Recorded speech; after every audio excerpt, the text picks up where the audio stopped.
Hello everyone, I'm Hash Brown and welcome back to the Shadowbringers Dungeon Lore series. In this series I hope to explain the lore of each dungeon in Final Fantasy XIV, as well as to be informative about maybe some more niche things about them. Today's dungeon is Dohn Mheg. After our excursion into Holminster Switch, the true night sky finally returned to Lakeland and the Crystarium, and unsurprisingly the feat did not go unnoticed beyond its borders. Soon after the celebration of the return of darkness, a formidable man known as Ranjit arrives to speak with the Exarch. Ranjit happens to be the general of the entire Yulmoran army, and thanks to their somewhat cordial relationship with the Sin Eaters, he expresses his displeasure at the return of the night and the potential ramifications it could have on their society. He goes on to immediately infer that if the culprits hailed or were aided by the Crystarium, swift retribution would be laid upon them. The Exarch stands his ground, however, outright praising the new turn of events for Lakeland, but Ranjit thinks him a fool and leaves to relay his words to Fuath. After the general leaves, the Exarch explains that the relationship between Yulmor and the Crystarium is tentative at best, and even seems somewhat surprised that Ranjit did not declare war then and there. Lyhe, however, informs him that the Yulmoran forces were seen taking a prisoner at Laxon Loft, and the scouts say it appears to be the Oracle of Light herself, Minfilia. After a visit to Moren in which he explains the descendants of the original Oracle, the one that stopped the flood, and how they seemed immune and even able to fight back against the Sin Eaters, the Exarch arrives with a whole host of the leading names of the Crystarium to discuss action. Although he worries that his comrades are not worth putting in harm's way just for his own desires, the residents all agree that the return of the night sky is something the entirety of Northrend should experience once more.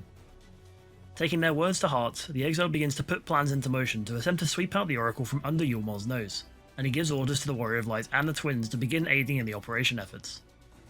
After helping to take an Omara across Lakeland to the Ostel Imperative, we reconvene with Lyhe and assist around the settlement to prepare the creatures for the operation. Lyhe then informs us to speak with the scout above to begin the operation, and the Crystarium forces move into action. Using the dream powder from in the skies, many of the Yulmoran troops waver and doze off on the spot, with the vanguard landing upon the Laxon Loft with the Warrior of Light now in the fray. Lyhe and the Warrior of Light wend their way through the ruined keep, fighting off the Yulmorans as they proceed, and we soon head up the stone ramparts where the airship awaits to take Minfilia away. The pair defeat the guard escorting the Oracle and unbind her, preparing to retreat with their quarry in tow. Soon after descending from the keep and into the courtyard, however, we find Ranjit once more, face to face with the twins as we approach. We engage him with our allies, but his martial prowess is extremely ferocious and he soon begins forcibly striking our allies out of the battle. The Warrior of Light continues the fight and we eventually force his hand, whereupon Ranjit stuns and disables us. Ranjit stands over our allies, clearly having bested us in the fight. As he recognises Alphinaud as the runaway artist responsible for insulting Lord Vorthri, however, another figure charges in from behind, soon revealed to be Thancred, who swipes his newly acquired gunblade heavily at the general. Although he initially goes toe-to-toe with Ranjit's attacks, Thancred is eventually also pushed back. When the general attempts to approach again, however, magical glyphs appear around the Warrior of Light and their allies, quickly transporting them away as Ranjit attempts to charge in and stop us. We see the Crystal Exarch smile after the magic appears successful, and also spot a mysterious man sat atop the keep overlooking the skirmish. For us, meanwhile, we find ourselves in a greatly misted woodland, with Thancred and Minfilia realising they can't remember their or Urianger's whereabouts, even though they seem to have visited the place before. Resigned to their fate, Thancred leads the group to Lidoran, a village of pixies that love to play with interlopers on their land. We are asked to find a magical plant known as looking grass around the shrubs and foliage of the village, but warned not to be lured into any agreements with voices that may manifest. We find the grass and give it to Thancred, who soon peers through it at the specks of light dotted all around the place. This soon finishes the so-called game and a vast number of the pixies reveal themselves. After excitedly examining their new guests, Thancred requests that they lift their spells will be able to find Urianger, but the pixies first request a number of more mundane tasks to entertain them.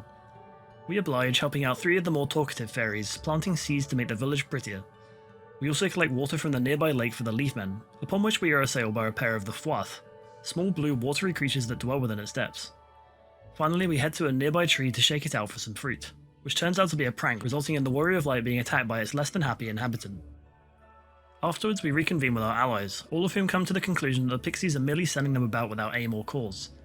Thancred suggests the idea of a more amenable pixie, and we call forth Faerie to assist us, although they seem very upset over our lack of contact since we arrived. Faerie puts their foot down in front of the other pixies, claiming the Warrior of Light and friends as their own, and the pixies finally relent and release the spell holding the mist over Il Mheg. With the way cleared, Thancred and Reed lead the way to Urianger's abode, further to the north nearer the lake. Inside we find Urianger himself, who welcomes us, having donned a new outfit and taken up astrology as a means to divine things to come. After we fill him in on our journey so far, he leads into a detailed explanation regarding the vision mentioned previously by the Exarch, that of the 8th Umbral Calamity upon the source. As the Garleans are pushed further back by the opposing Alliance forces, they grew ever more desperate, eventually resulting to unleashing the deadly Black Rose upon the battlefield. Its influence, however, spread further than they could imagine, tearing through the land and indiscriminately slaughtering any in its path. When the dust settled, those that remained fought and argued over scarce resources, with any able to bring peace long since dead, including the Scions and even the Warrior of Light. Urianger gives a brief explanation of the different elemental ethers found in the first, and tells us that the meaning for astral and umbral is described as darkness and light respectively, reflecting the nature of the relevant ether. Finally, Urianger volunteers his services, and after Thancred explains how he met the girl Minfilia, we return to Lyhe Doran and speak with the Pixies once more, with Urianger requesting entry to the great castle of Il Mheg in order to defeat the Light Warden within. Alphinaud questions the nature of this Light Warden, and we discover that it inhabits the body of the king of the Pixies, Titania.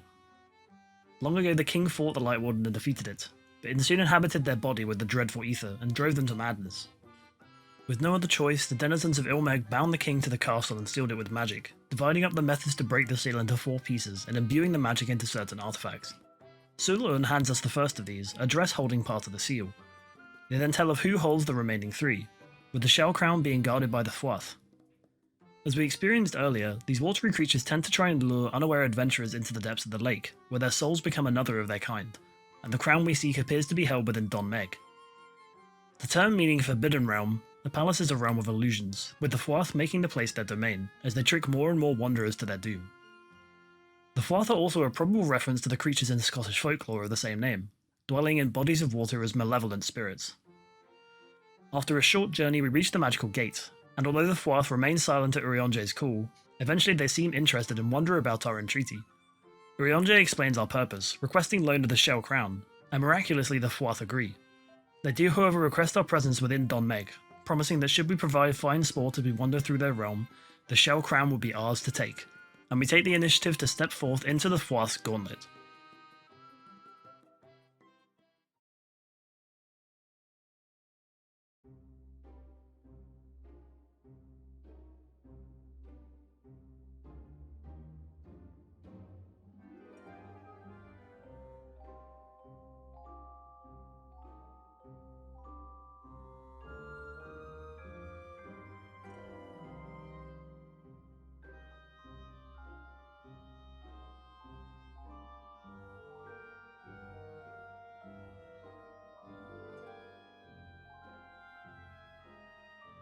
We cross the threshold and find ourselves in a bright and colourful garden, with flowered bushes lining a path winding around the landscape. Unfortunately for the party, however, many of the plants here and their inhabitants have come to life and are eager to take a swing at any intruders. We immediately encounter the first group of these, accompanied by a Fuath who attempts to empower one of them. After stopping his attempt and defeating the group, we reach a locked gate guarded by a few butterflies and a plant bot-like creature, all of whom also show no hesitation in their aggression. After tackling them, we proceed through the gate and around the winding path to find more foes here, along with a second Fuath guarding the next gate. The creature again attempts to empower the other creatures, and after it falls, the gate opens, leading us to Ghiah, a small circular clearing where a foe known as Thon awaits. In the language of the Pixies, we know that Thon means something similar to a water giant, appropriate as this Fuath is the leader of their kind. Ghiah, meanwhile, may be pulled from some Gaelic folklore thanks to the accent of the creatures in Il Mheg, and could mean something to do with poetry thanks to the meaning of the word teague. Thon meanwhile stands ready to test our mettle in their domain, and begins to engage us in combat. Candy Cane unleashes some of the named sweet down on the tanking party member's head, while Hydrofall drops a ball of water onto the group. After this, the Fuath leaps to the centre of the clearing and prepares to use their mastery over water to churn the very pond around us up into raging waters. Thon continuously slams into the water, causing it to bubble at first and then burst upwards, launching any court into the air with the pressure. After the assault ends, the Fuath prepares another leap onto the group, forcing them together to survive. They continue unleashing the powerful waters at the party, and eventually are forced to flee into the distance, encouraging us to keep up the pace. As we step out of the garden area, we find ourselves in a much more open woodland, with more glowing plants and flowing waters crossing our path. The foes here are again those that would make the otherwise illusory trees home, and we proceed to chase down Thon and his fellows. After the first set of foes, we reach a large tree, out of which several wasps descend and begin rapidly stinging at any within reach. The leaves then magically sprout from the nearby tree and the party can use them as a bridge, leading them up to find the next Fuath fleeing rapidly. We chase them down and corner them where they begin to empower the other plants here once more.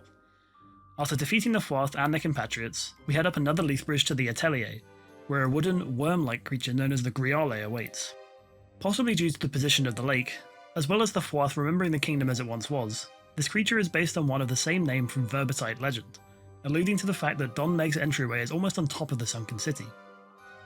Ghiah was once a draconic creature who grew large enough to leave mountains in its shadows, but although this version is much less colossal, the abilities it holds seem to reflect that intense growth.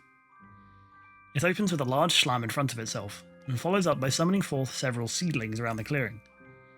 These seedlings attempt to imbue the Ghiah with energy, causing it to grow exponentially.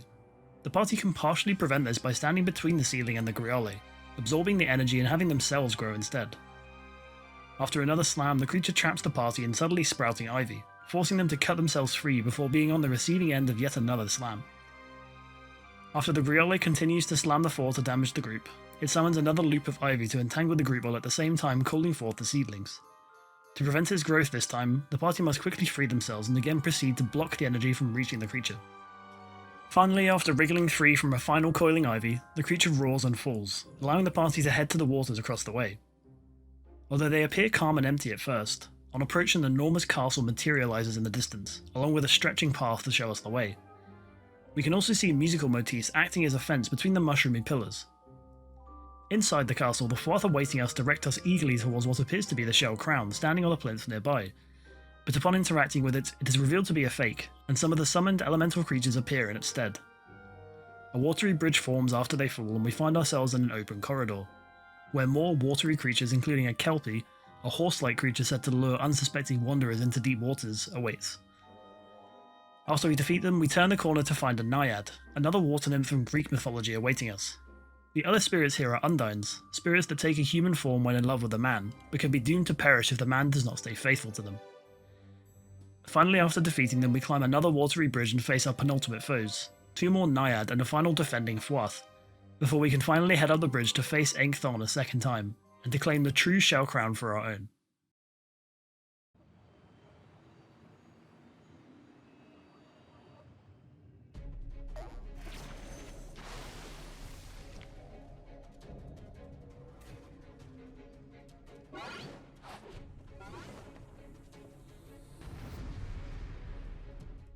The Fuath leaps upward and in a surge of water transforms into a taller, bipedal form with a Fuath face, fashionably dressed and ready to fight. The party engages the chieftain, who immediately thrusts at the tanking party member with a heavy blow, proceeding to unleash a powerful song around the room, damaging and even wounding any who hear it. The Fuath then tries to trick the party into being transformed into small creatures, changing into imps those who stare at its impish gaze, or be in front of its toad choir. After another crippling blow, the Fuath leaps away and uses their own Fantasia, pushing the party away and forming a thin bridge over an abyss where the floor just was. The group must make their way across as fast as they can to be able to damage the Lyhe's Lyhe before they unleash the finale. After successfully preventing it, Thon begins to transform into a shade of fear, revealing a tentacled abomination. This form spews horrible filth from its huge mouth and slams its tentacles down in all directions, but after enough damage the Fuath is forced to return to its normal form. They continue to use all of their singing abilities, transforming and damaging the group, and are eventually pushed back, falling and vanishing with a splash of water, allowing us to claim the crown at last.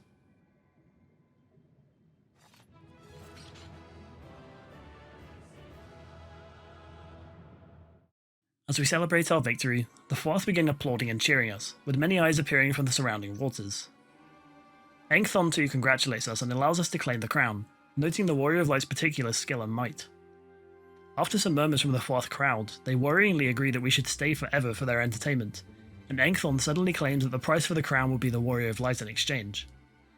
The waters splash and rage around us, eventually swallowing the group whole.